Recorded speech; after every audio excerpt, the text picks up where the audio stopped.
What if the greatest heist in history happened in broad daylight and the stolen goods were invisible? On June 21st, 1943, the US Supreme Court delivers a verdict that shatters a 50-year lie. The man the world called the father of radio never actually invented radio. Picture this. The year is 1880. London fog rolls through gaslit streets where horse-drawn carriages clatter over cobblestones. In New York, the Statue of Liberty is still being assembled piece by piece. The telephone is a marvel that exists in only the wealthiest homes, and the idea of a human voice traveling without wires seems as impossible as flight itself. What if I told you the greatest invention of a generation was born not from a brilliant plan, but from a profound misunderstanding? What if the men who raced to invent the radio were chasing a phantom, a ghost in the ether that they couldn't even prove existed? Imagine the world as it was then. Messages crawled along telegraph wires at the mercy of weather and war. Ships disappeared into oceanic voids, their crews cut off from civilization for months. A businessman in Chicago had no way to speak instantly to his partner in Paris. Love letters took weeks to cross the Atlantic, and by the time they arrived, hearts had sometimes already moved on. Two men, two continents, one idea that would change everything. On one side, a young, self-taught genius driven by a singular, almost obsessive vision. On the other, a seasoned, established scientist, a man of patents and principles who believed the very laws of physics were on his side.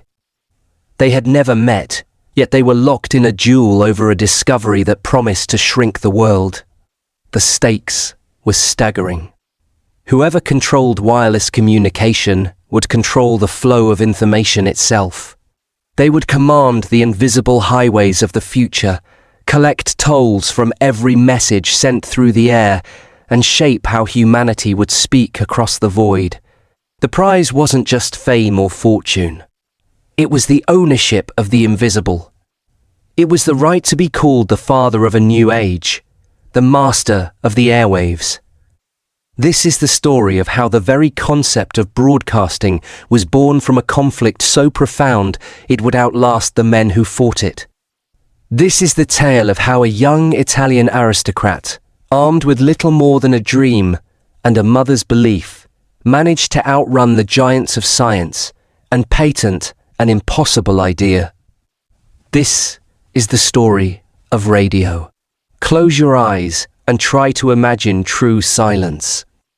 Not the quiet of a library or the hush of snowfall, but the profound, crushing silence of a world where human voices died at the limits of a shout, where the crack of thunder was louder than any man-made sound, where night fell not just on the land, but on all human connection. Before voices traveled through the air, the world was a place of distance. News crawled along telegraph wires like weary travelers, and sound was bound to the length of a throat's shout or the vibrations of a metal wire. The sky was silent, the oceans were barriers, and loneliness was stitched into the fabric of human life. In this world, isolation wasn't just a feeling, it was physics. A ship's captain, watching his vessel slip beneath the waves, could send no final message to shore. A mother in London could not whisper goodnight to her son studying in Edinburgh. Armies marched in fog, their generals blind to the movements of their own troops just miles away. But in that silence, some men heard possibility. They stared into the night sky, into storms, into sparks leaping from copper coils, and wondered, what if the air itself could be commanded? What if voices could ride the invisible waves no one could see and cross the world without wires? Picture these early dreamers, pale scientists hunched over crackling apparatus in gaslit laboratories, their faces illuminated by dancing electrical arcs. They wore wool coats and pocket watches, lived in a world of steam and steel, yet dared to imagine that the empty air around them teemed with invisible rivers of energy, waiting to carry human thoughts across impossible distances.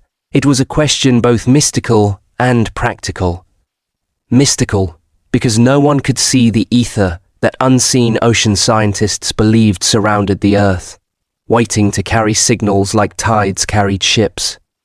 Practical, because nations were desperate to link armies, ships, colonies, and markets without relying on fragile telegraph wires that could be cut in war or snapped by storms. The ether was their holy grail, an invisible substance they believed filled all of space, as real to them as oxygen, yet as untouchable as a ghost.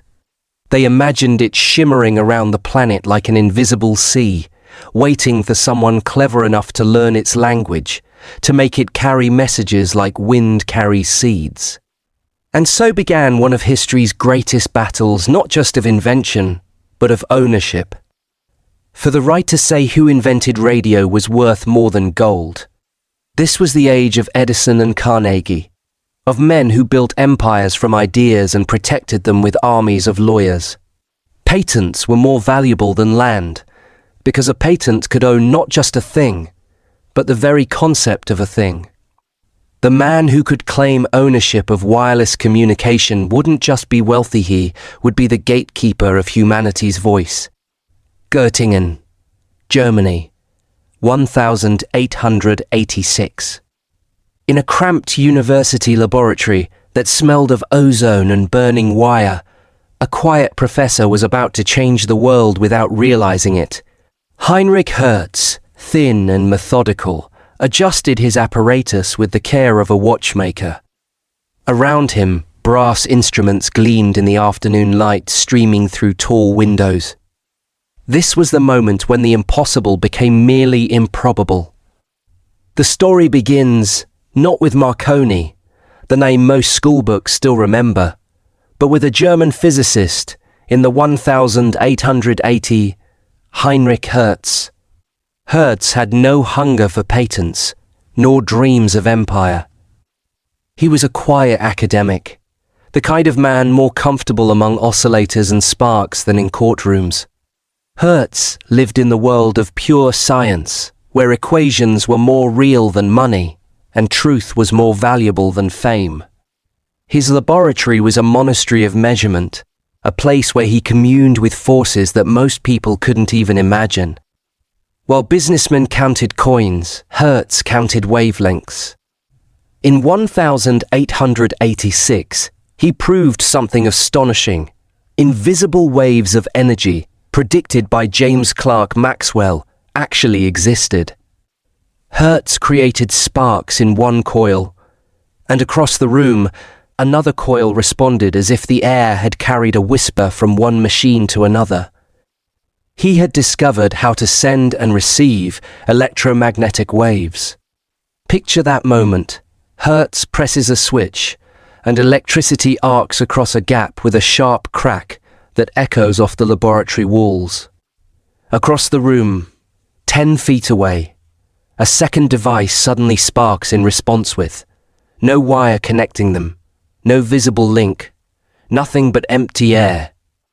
For the first time in human history, information had jumped through nothingness itself. But Hertz shrugged it off. "It has no practical use," he said. To him, it was beautiful science, nothing more. Hertz saw only the elegance of Maxwell's equations made manifest, the poetry of electromagnetic fields dancing in space. He was like a man who discovered fire and admired only its light, never imagining it could cook food or warm a home. In his orderly academic world, the idea that his sparks might someday carry human voices across oceans was as foreign as time travel. But to others, Hertz's sparks were the beginning of a war. New York City, 1891. In a laboratory crackling with dangerous energy, a tall, gaunt figure moved like a dancer among coils of wire and spinning generators.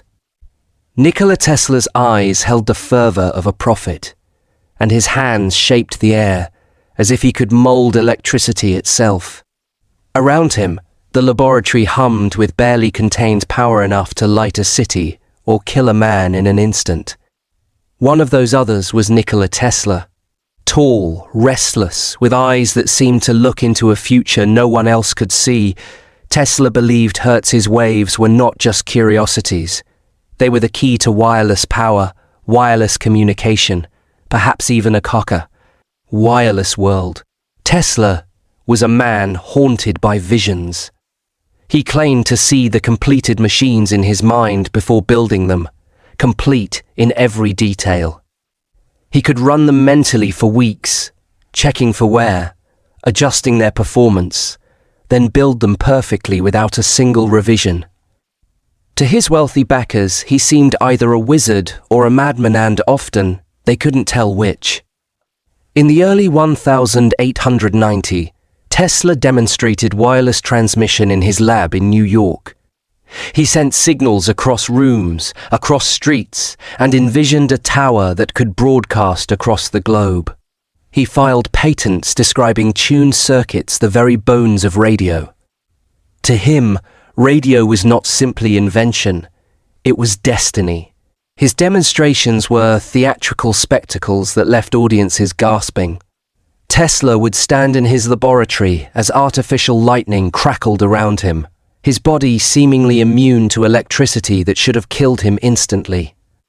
He lit wireless lamps by pointing at them, transmitted power through his own body, and spoke of the day when every home would receive energy from the air itself, as freely as they received sunlight. And yet, Tesla's brilliance was both his gift and his curse.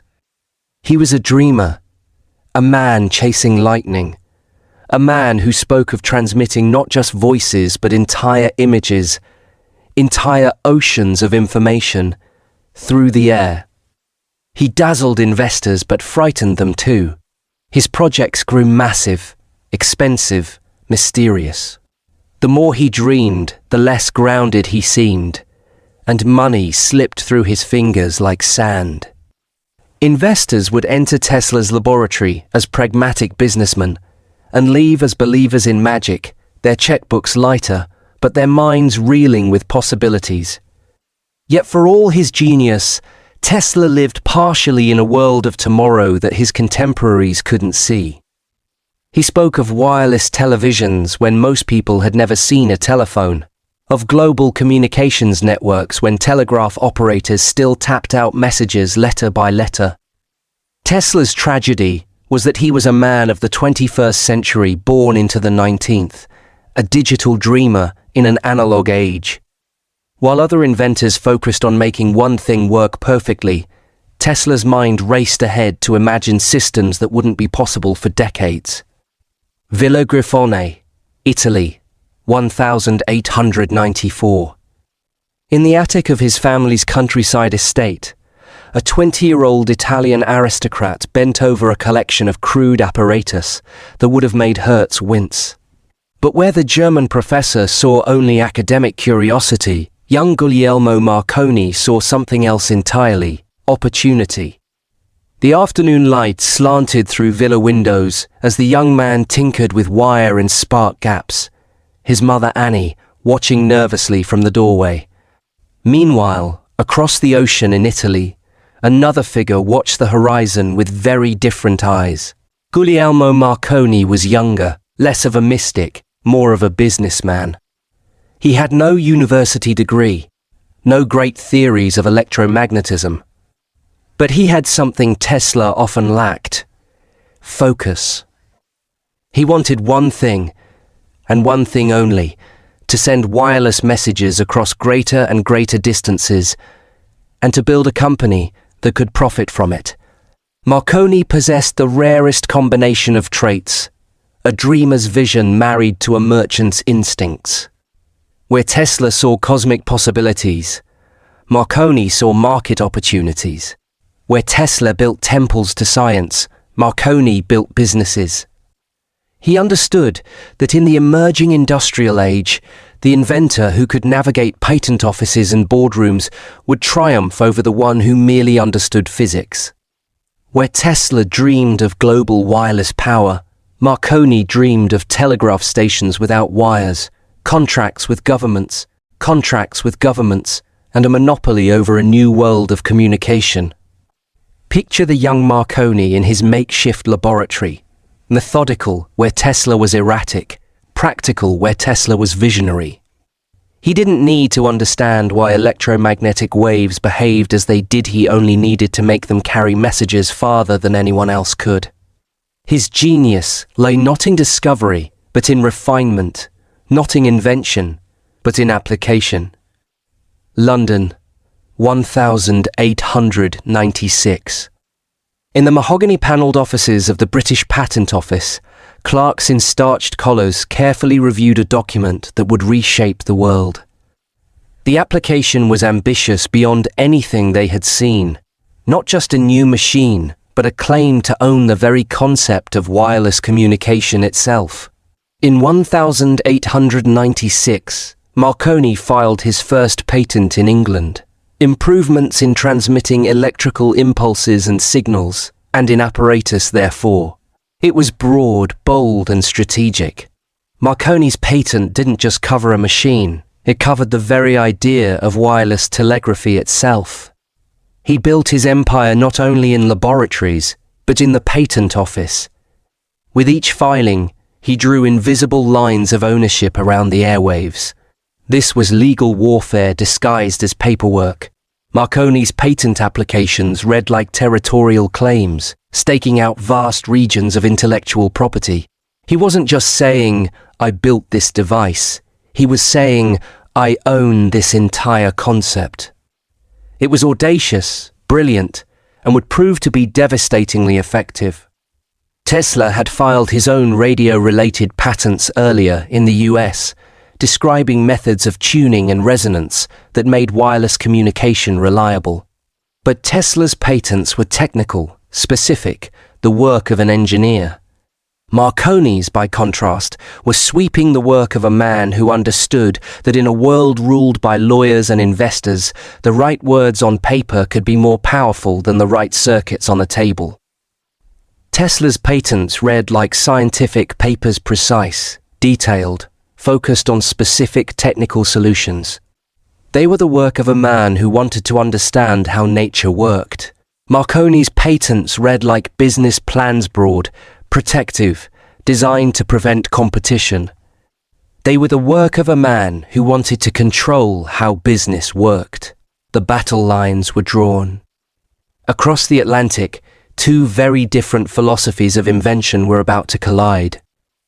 In America, Tesla continued his investigations into the fundamental properties of electromagnetic waves, building ever more sophisticated apparatus in his pursuit of wireless power transmission. In Europe, Marconi focused on the simpler but more practical goal of wireless telegraphy, steadily extending the range of his transmissions. Salisbury Plain, England, 1897. A crowd of distinguished gentlemen in top hats and morning coats gathered around the strange contraption of wires and boxes. Among them, military officers whispered excitedly about the implications for naval communication. As young Marconi demonstrated his wireless telegraph across ever greater distances, he wasn't just proving his invention, he was proving its commercial value. Marconi began demonstrating wireless communication over longer and longer distances, first a mile, then 10, then across the English Channel. Newspapers hailed him as a wizard. Investors lined up. Governments grew interested, especially navies, for whom wireless meant life and death on the seas. Each success strengthened Marconi's claim that he was the father of radio. The press loved Marconi. He was young, handsome, aristocratic, the perfect hero for the new electrical age. His demonstrations had theatrical flair, flags waving at distant hilltops when wireless signals arrived, crowds gasping as messages appeared as if by magic. He understood that invention was only half the battle. The other half was performance. Tesla watched with growing frustration. He had been first in many principles, but Marconi was seizing the glory. In 1897, Marconi founded the Wireless Telegraph and Signal Company in London. Tesla's frustration was that of the pure scientist watching the businessman reap rewards from foundations he had laid. It was like watching someone else get rich, selling maps of a continent you had discovered. Tesla knew that his theoretical work and patent filings had made Marconi's practical demonstrations possible, yet the world was crowning Marconi as the inventor. By 1901, he achieved something Tesla had only spoken of in dreams. He sent a wireless signal across the Atlantic Ocean, from Cornwall, England, to Newfoundland, Canada. It was just 3 dots in Morse code, the letter S. But those 3 dots thundered across the world. "Marconi has conquered the Atlantic," shouted the headlines. December 12, 1901, the date that changed everything.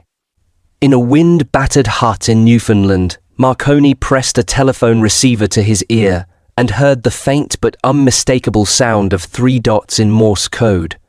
The letter S, transmitted from across 100 miles of ocean. It was a sound that announced the death of isolation and the birth of the connected world.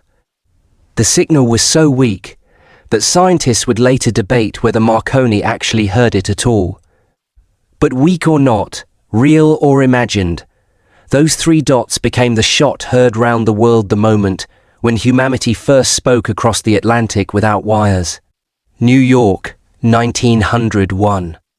In his laboratory, Tesla read the newspaper headlines about Marconi's transatlantic triumph, his jaw tightening with each word. Around him, his own wireless apparatus sat silent, more sophisticated than Marconi's, but lacking the financial backing and public relations machinery that had made his rival famous. Tesla, however, believed Marconi's triumph was built on theft. In 1900, Tesla had received patents for fundamental tuning circuits essential to radio. Marconi's equipment, Tesla argued, used those very principles. To Tesla, the transatlantic signal was not proof of Marconi's genius, but proof of his plagiarism. The stage was set for a battle that would last decades, across laboratories, companies, and courtrooms. Tesla's sense of injustice burned like a fever. He had spent years developing the theoretical foundations that made reliable wireless communication possible, only to watch a younger man with better business sense claim credit for the entire field. It was a wound that would never heal, a source of bitterness that would consume Tesla for the rest of his life. Marconi, ever the strategist, played another card: alliances.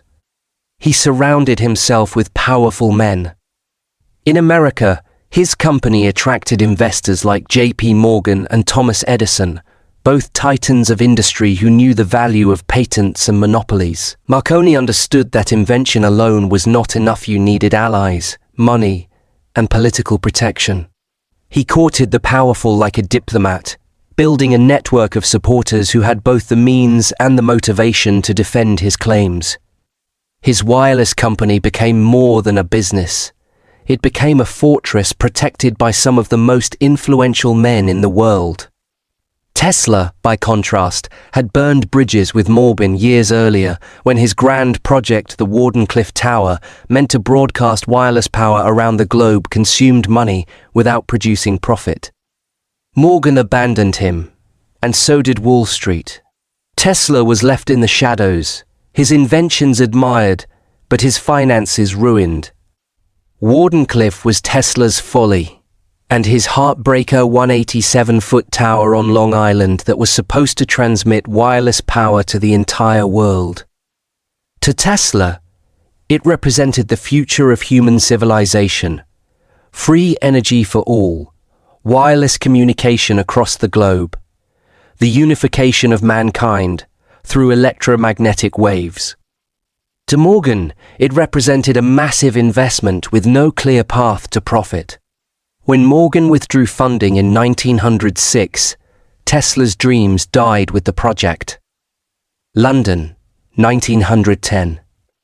In the headquarters of the Marconi Wireless Telegraph Company, maps covered the walls showing wireless stations dotting coastlines around the world. Red pins marked Marconi installations, creating a web of control that spanned continents. The company that had started in a teenager's attic had become a global empire, collecting tribute from every message sent through the invisible realm. By the 1910, Marconi's company had secured a near monopoly on radio. Ships at sea were required to use Marconi equipment. Messages had to be routed through Marconi stations. The air itself seemed to belong to him. Marconi had achieved something unprecedented in human history. He owned part of the sky. His equipment regulated the flow of invisible communications like toll booths on an ethereal highway. Ship captains who wanted to send messages home had to pay Marconi's prices, use Marconi's apparatus, follow Marconi's rules. And yet, Tesla's patents lingered in the background, like ghosts waiting to be acknowledged. Other inventors, Oliver Lodge in England, Alexander Popov in Russia, Reginald Fessenden in Canada, had all contributed pieces of radio's puzzle. But in the public imagination and in the profit columns, radio belonged to Marconi. The truth of invention is almost always messier than the myths.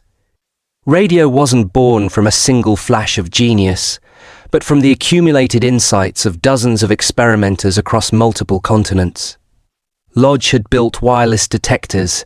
Popov had demonstrated wireless communication in Russia before Marconi's first patent.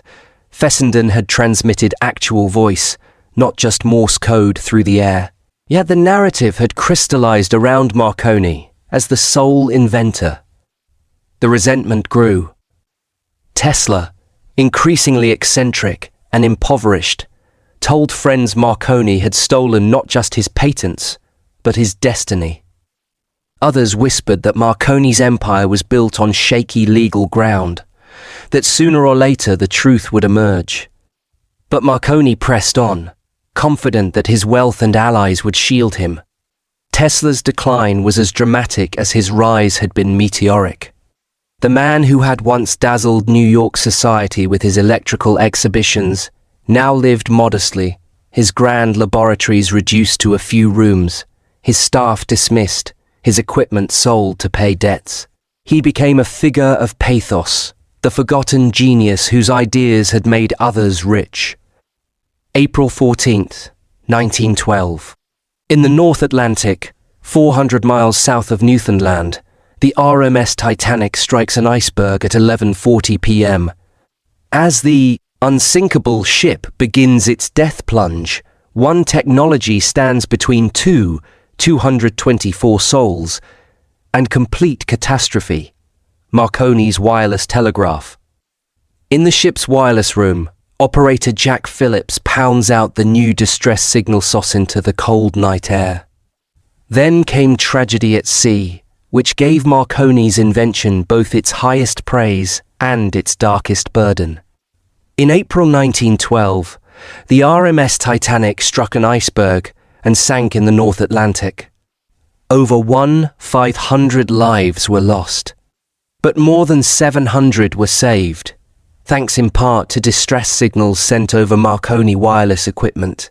The Titanic disaster became radio's baptism in blood and glory. As the great ship listed and water poured into her hull, wireless operator Jack Phillips remained at his post, tapping out calls for help until the power failed and the sea claimed him. His final messages, crackling through the night across hundreds of miles of ocean, guided rescue ships to the survivors floating in lifeboats. Newspapers hailed the Marconi men aboard the ship as heroes. Radio was no longer just invention. It was salvation.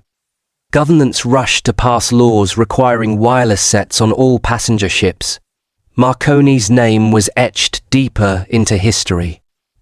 The irony was profound. The disaster that killed Marconi's wireless operator also made wireless communication essential to maritime safety. Phillips became a martyr to the technology he operated, his death transforming public perception of radio from luxury to necessity. Within months, regulations required wireless equipment on all passenger vessels, guaranteeing Marconi's company millions in new contracts. Tesla, by then, was a ghost of the man he had been. He continued to dream aloud of inventions that seemed impossible: death rays, wireless energy, global broadcasts. But his labs shrank, his debts grew, and his once loyal investors had long fled. In the growing myth of radio, he was not the hero, but the forgotten prophet. Tesla's notebooks from this period read like science fiction: wireless transmission of power across continents, machines that could photograph thoughts, weapons that could destroy aircraft from hundreds of miles away. To a world still adjusting to radio, Tesla's visions seemed like the ravings of a madman. History would later reveal how prophetic many of his ideas actually were. Washington, D.C., 1914. In the marble halls of the U.S. Patent Office, clerks struggled with filing cabinets full of competing claims, conflicting testimonies, and technical diagrams that seemed to describe the same inventions in different words. The radio patent wars had become a legal labyrinth, where millionaires hired armies of lawyers to fight over the ownership of invisible waves. Yet the war was not finished. In America, the patent disputes smoldered. Tesla's patents from 1897 were still valid, and Marconi's success rested heavily upon them. The U.S. Patent Office, after years of back and forth, had at one point sided with Tesla. But Marconi's lawyers fought relentlessly, filing appeal after appeal, bending the system with the weight of money and influence. The legal battle became a war of attrition. Marconi's legal team included some of the most expensive attorneys in America, men who specialized in turning technical disputes into financial victories. They understood that in patent law, persistence often mattered more than truth. They filed motion after motion, appeal after appeal, burying their opponents in paperwork and legal fees. By 1904, the tide turned. The Patent Office reversed its decision and awarded key patents to Marconi. To the world, it seemed settled. Marconi was the father of radio. Tesla was left with nothing but pride. The reversal was controversial even at the time. Tesla's supporters claimed that Marconi's wealth had corrupted the process, that justice had been bought rather than earned. Patent Office insiders whispered about political pressure, about the influence of powerful investors who stood to lose millions if Marconi's patents were invalidated. But history has a way of circling back. The battle was not over. It was only waiting, gathering strength in the shadows of courtrooms and archives. For beneath the glory of Marconi's empire, the seeds of reversal had already been planted. Like a dormant volcano, the patent dispute merely slumbered. Tesla's original filings remained in government archives, their technical descriptions unchanged by legal maneuvering. The truth of who had invented what first was preserved in fading ink on yellowing paper, waiting for the right moment to resurface. America, 1920. In living rooms across the nation, families gathered around wooden boxes that glowed with the warm light of vacuum tubes. From these magical devices came sounds that had traveled hundreds of miles without wires. Jazz music from distant cities, news from foreign capitals, the voices of strangers who might as well have been speaking from the moon. And so, as the first decades of the 20th century passed, the world embraced radio. Families gathered around crackling sets to hear voices from faraway lands. Armies used it to command fleets and coordinate battles. Politicians used it to speak to millions at once. The air, once empty, now pulsed with human presence. Radio transformed not just communication, but consciousness itself. For the first time in human history, millions of people could experience the same moment simultaneously. The same song, the same speech, the same breaking news.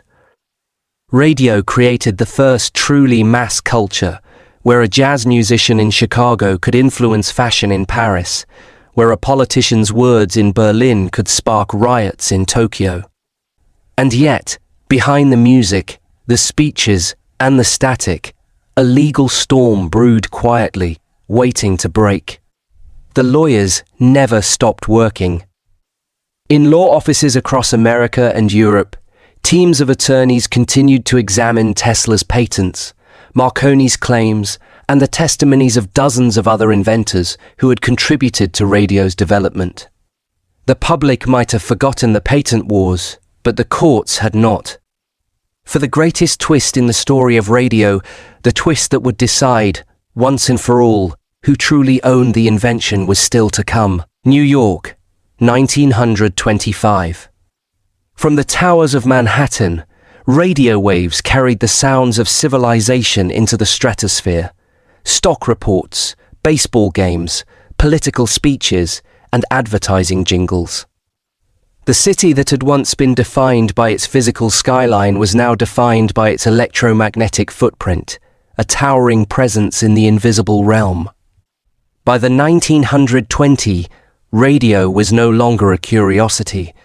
It was a revolution. In every city, tall antennas stabbed the sky. In homes, families huddled close to glowing boxes, listening to voices and music that floated through the air as if conjured by magic. Nations discovered the power of broadcasting not just for entertainment, but for control. A leader could now speak directly into the ears of millions. A song could cross oceans in seconds. A stock market update in New York could ripple into London by nightfall. The age of distance was ending. Radio had become the nervous system of modern civilization. Financial markets depended on it to transmit prices instantly around the world. Military commanders used it to coordinate operations across vast distances. Emergency services relied on it to respond to disasters. The technology that had begun as a scientific curiosity had become as essential as electricity itself. And behind this miracle of airwaves, a single name glittered with fame: Marconi. He was the darling of governments, a Nobel Prize winner in 1909, a symbol of progress itself. His company grew rich as radio stations multiplied. He had become the man who tamed the ether. Marconi lived like the emperor of an invisible realm. His company's stock was among the most valuable on earth. Universities awarded him honorary degrees. Kings and presidents sought his advice on communications strategy. He had achieved the ultimate victory. Not just wealth, but the kind of fame that outlasts lifetimes. But in the shadows, the ghosts of patents still stirred. Tesla, meanwhile, had become an object of curiosity rather than respect. Newspaper reporters would visit his small hotel room to hear his latest theories about cosmic ray motors and interplanetary communication. The press treated him as an entertaining eccentric, a relic from the heroic age of invention. Few remembered that the radio waves carrying their articles had been made possible by principles he had discovered decades earlier. Washington, D.C., World War II. In the halls of government, officials faced an urgent problem. The United States was spending millions on radio equipment, while Marconi's company collected royalties on patents that might not even be valid. With American soldiers dying overseas and every dollar needed for the war effort, it was time to settle the radio patent wars once and for all. Tesla had faded, but his patents had not. His filings in 1897, covering the tuned circuits and resonance principles that made reliable radio possible, still sat in the vaults of the UTSPAT's patent office. And other inventors too, Lodge, Fessenden, Popov, each had left fingerprints on the invention of radio. The truth was messy, tangled, far from the clean story the newspapers liked to tell. But in business, clean stories sold. And Marconi's story, the lone genius who bridged the Atlantic with dots of Morse, was the one that had stuck. The war forced a reckoning. Radio was no longer just about entertainment, or Commissat was about national survival. American forces needed radio equipment, and they needed it without paying tribute to foreign patent holders. The US government had both the motivation and the power to dig deeper into the tangled history of radio patents. Yet the courts are not so easily swayed by legends. In America, disputes between Marconi Wireless and rival companies kept surfacing. Who truly owned the rights to radio technology? Which patents were valid? Which had been borrowed, bent, or outright stolen? The patent war grew fierce. Companies fought with stacks of legal documents as if they were cannons. Marconi's lawyers pressed the claim that his patents, especially after 1904, gave him rightful dominance. Tesla's supporters whispered that the reversal of earlier rulings had been bought by influence, not by justice. Other inventors' estates filed suits. Judges groaned under the weight of technical diagrams, testimony, and legal trickery. The legal battle had become a war of genealogy, with each side trying to trace the ancestry of radio back to their chosen inventor. Patents were examined with microscopic precision, dates were verified and cross-referenced, and the testimony of long-dead experimenters was dissected for clues about who had thought of what first. Still, Marconi had money, allies, and momentum. For years, he won. His company expanded across Europe and America. Radio stations paid licensing fees. Governments signed contracts. The profits grew. Tesla, meanwhile, grew older, lonelier, poorer. By the 1930s, he lived in a small New York hotel room, feeding pigeons in the park, while newspapers treated him as an eccentric relic. To the public, the war seemed settled long ago. Marconi was the victor. Tesla was forgotten. Tesla's final years were a study in the cruel irony of fame. The man whose inventions had made the modern world possible lived in near poverty, sustained by the charity of friends and the small pension provided by his Yugoslav homeland. He spent his days feeding pigeons in Bryant Park, claiming to communicate with them telepathically. The press, when they noticed him at all, portrayed him as a harmless crank. But fate has a strange way of humbling the powerful. January 7th, 1943. In room 3327 of the New Yorker Hotel, Nikola Tesla draws his final breath at age 86. He dies alone, attended only by the pigeons he had fed for decades. 3 days later, the FBI seizes his papers, fearing they might contain plans for secret weapons. Tesla never learns that vindication is just months away. When World War II erupted, radio became the lifeblood of armies. Soldiers carried field radios on their backs, generals commanded divisions over invisible waves. Propaganda poured into homes by broadcast. The invention that Tesla had dreamed of, and Marconi had capitalized on, was now a weapon of war. And, with war, came scrutiny legal, financial, and political.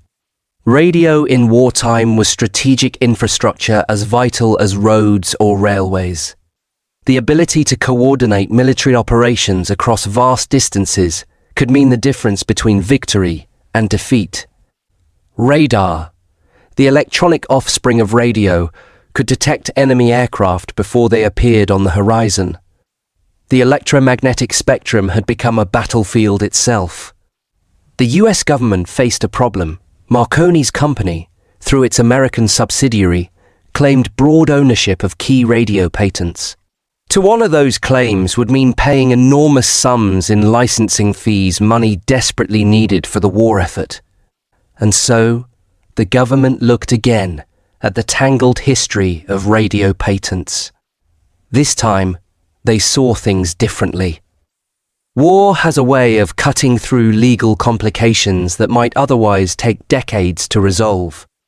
When national survival is at stake, governments suddenly find the will to challenge corporate claims that had seemed unshakable in peacetime. On June 21, 1943, the Supreme Court of the United States issued a stunning decision. It reviewed the patent disputes stretching back decades and ruled that several of Marconi's patents were invalid because the essential ideas had already been described in earlier patents, including those of Nikola Tesla.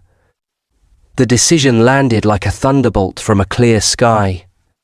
In 9 pages of careful legal reasoning, the highest court in America dismantled the foundation of Marconi's empire.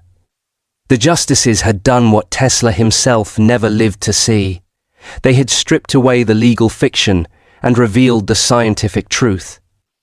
The judgment did not give Tesla money. He had died just months earlier, penniless in his New York hotel room, with only pigeons for companions. But it gave him something else: vindication. Justice comes in many forms, and sometimes it comes too late to heal the wounds it addresses. Tesla's vindication was posthumous, a victory he could not savor, a triumph that arrived with the cruel timing of fate.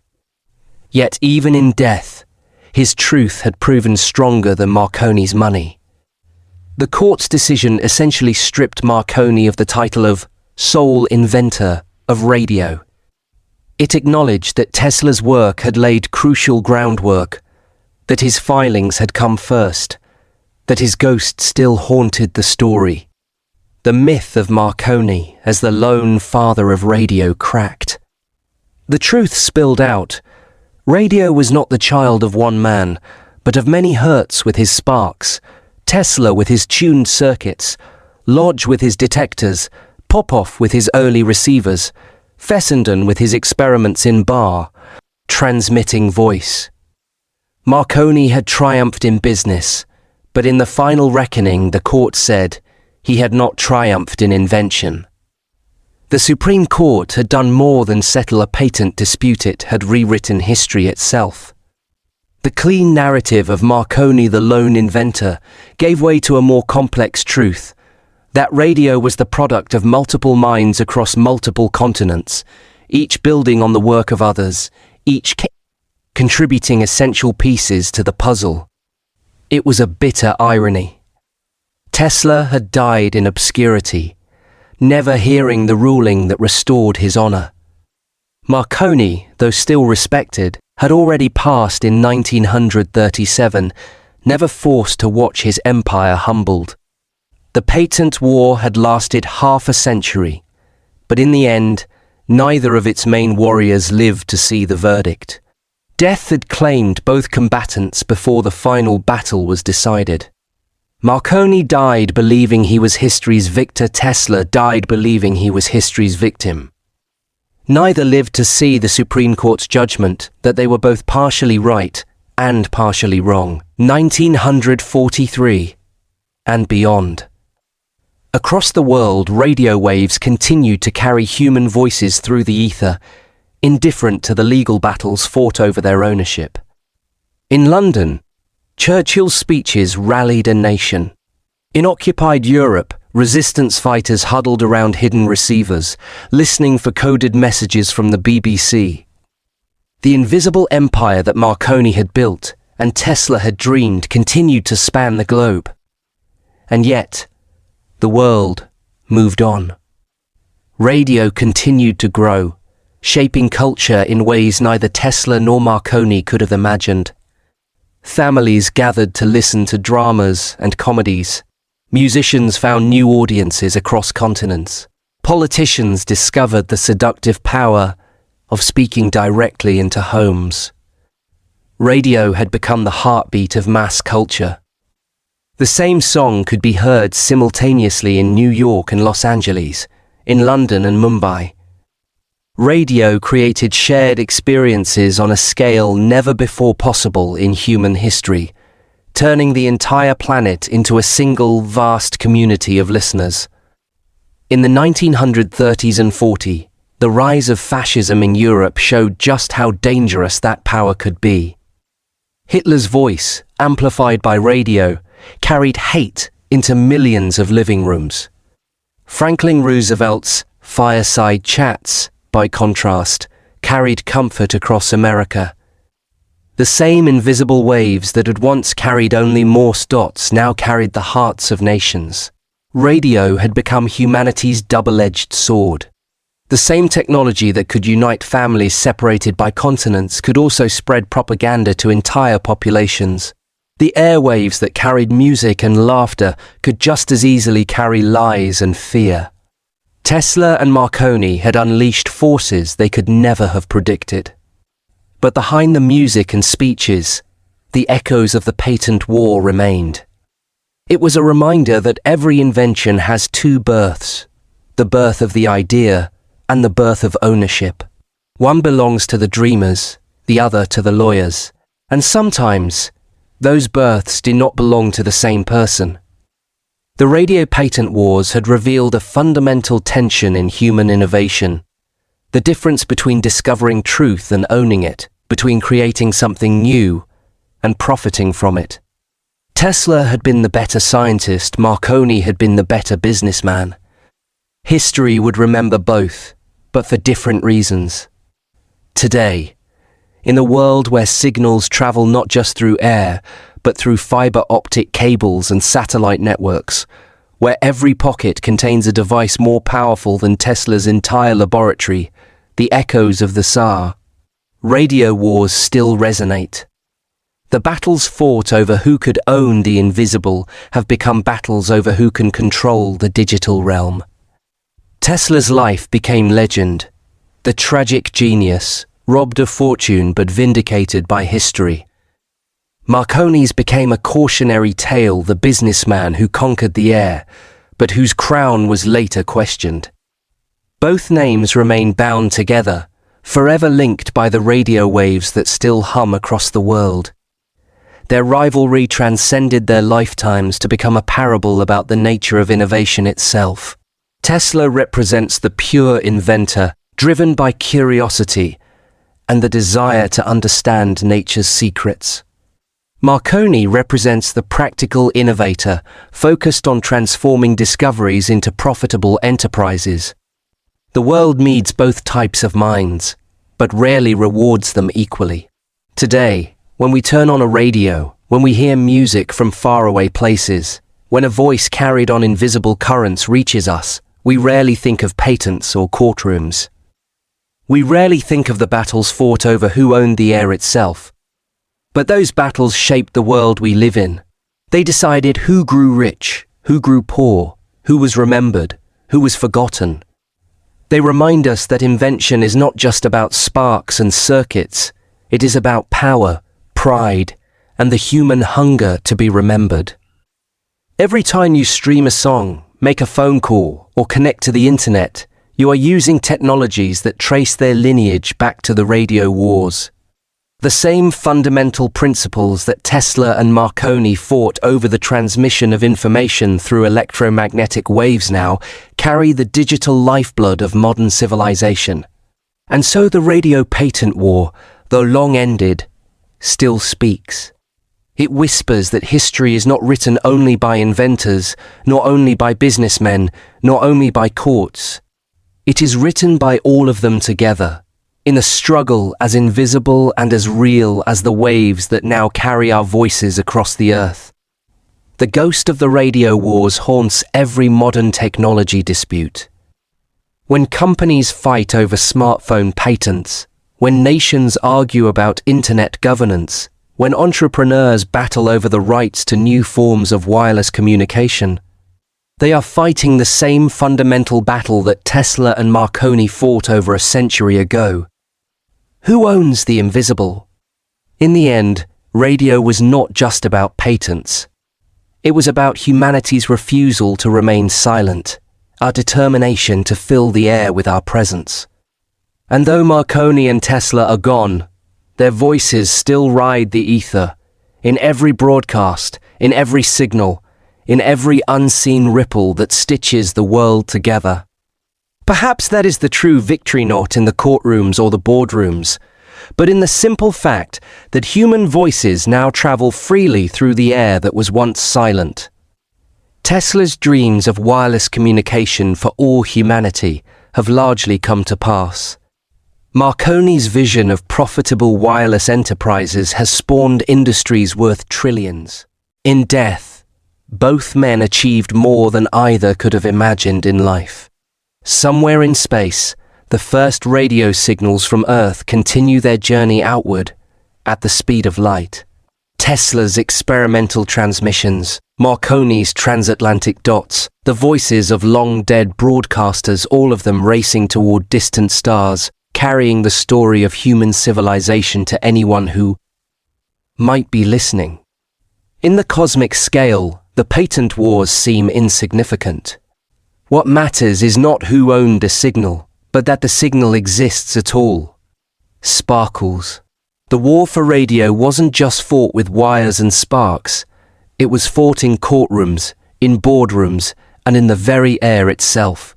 Tesla and Marconi are gone, but their battle still echoes every time you turn a dial or stream a signal. Think about it. Every wireless device you own, every cell tower that connects your calls, every Wi-Fi network that carries your data, all of it traces back to that moment when two brilliant men looked at empty air and saw an ocean of possibility. They fought not just for patents and profits, but for the right to determine humanity's electronic future. If this story made you see the world a little differently, don't let it vanish into static. Hit subscribe, share this with someone curious about forgotten inventions, and leave a comment. Whose side would you have taken in the radio war, Teslas or Marconis? Because here's the real question.